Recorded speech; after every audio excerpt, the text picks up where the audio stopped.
Hi, 4th grade.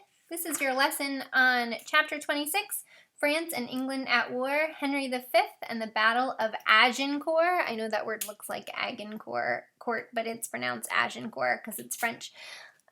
This video is just an overview of the section that you're going to read on your own, so you still need to read that part. Okay, here we go. For 10 years, England and France had been at war with one another. So here I'm going to draw a bunch of soldiers. They're fighting each other in England and France. They were fighting over this piece of French land. Both were claiming that it was theirs. But then the bubonic plague hit, also known as the Black Death, and it wiped out 1/3 of all of Europe. So England and France couldn't fight at that point. They were just trying to survive. But then after the bubonic plague went away, they went right back to fighting because they both wanted that piece of land. Then a guy named Henry V became king of England. His name should sound really familiar to you because Shakespeare wrote a famous play about him. And Charles VI became king of France. Now Henry V was a really smart guy. He came up with a plan and he thought, hey, I'm finally going to be able to get that piece of land for England. Here was his plan. He said to Charles VI, hey, that piece of land should belong to me because my great-great-grandmother was a French princess named Isabella. And I should inherit that land from her because she, of course, was my ancestor. It should go to me. Now, this was really not the custom of the time because it was not really a custom for women to pass on land to their male descendants. But still, he was claiming that. So he said, I want that piece of land. It belongs to me because of my great-great-grandmother, and I want to marry your daughter, Catherine.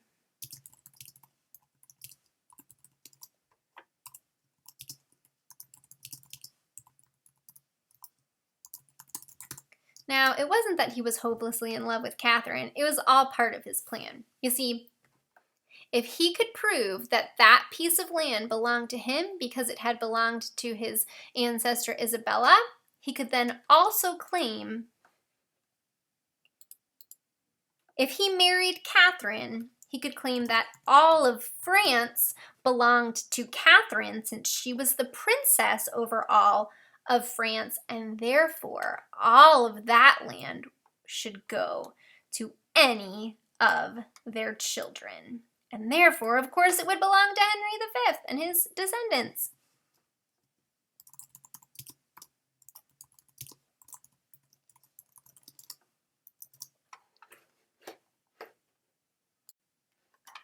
Well, Charles VI was pretty mad about this. He was like, hey, Henry V, that's ridiculous. He even sent him back a message saying, you're such a child.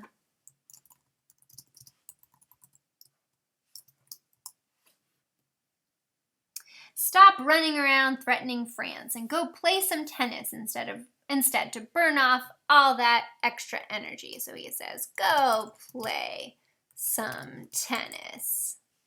He's making a joke here. Ha, ha, ha. And even with that message, he even sends Henry some tennis balls. So here's sending him some tennis balls. Well, Henry V did not like that joke very much. And he says back to Charles VI, this is his message to him. Tell that prince that I am glad he can make jokes with me. Tell him that when I have hit these balls with my racket, I will hit his father's crown right out of bounds. Tell that joking prince that the joke of his has turned his tennis balls into cannonballs. Those tennis balls into cannon balls. So now he's really threatening the prince of France.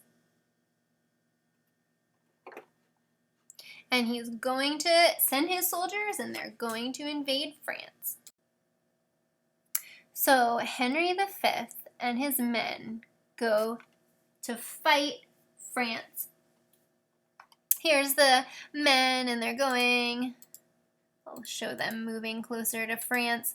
They're going in to fight France.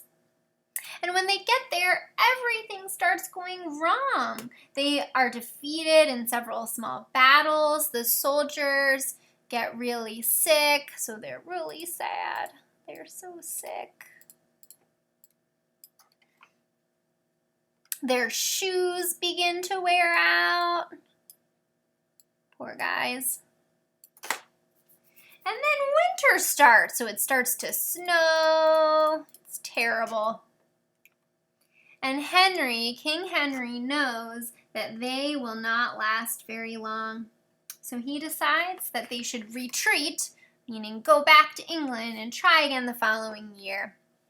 But the French, Charles VI and the French, don't let the English army go back. They try to fight them at a place called Agincourt. Here's Agincourt right here. Very famous. And remember, the English soldiers are doing terribly.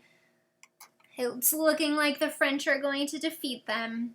Right before their battle at Agincourt, though, King Henry inspires his men to fight with a famous speech, or at least that's what Shakespeare records. We don't know really what King Henry V said, but in Shakespeare's play, he has this famous speech where he tells his men that they should be glad to fight at Agincourt. They are lucky because everyone will remember them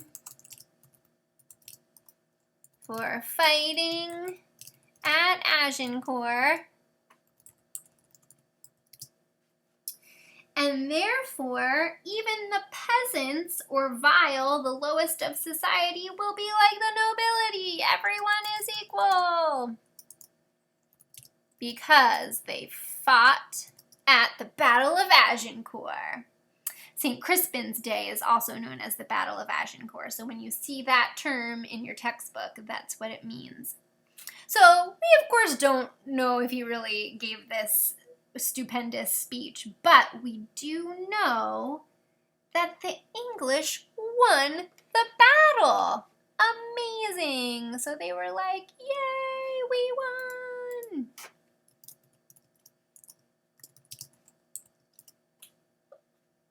Even though the French army was so much bigger and stronger, the English actually won. And this ended up being a turning point in the 100 Years' War. King Henry went on to take control of a large part of France. And the French king, Charles VI, actually did give Henry his daughter Catherine to be his wife. Charles also agreed that when he died, Henry V would become the King of France as well as England. So he says, okay, you will become the King of France as well as England. But even though Henry V had conquered France, he never actually got to be its king. He died only 7 years after the Battle of Agincourt, 2 months before Charles VI died. With both men dead, Henry and Catherine's son, Henry VI, became King of England and France. Even though he was only 1 year old, he was just a baby. That's the end of your lesson on the first section of France and England at War. Don't forget, you still need to read that section on your own and answer the questions.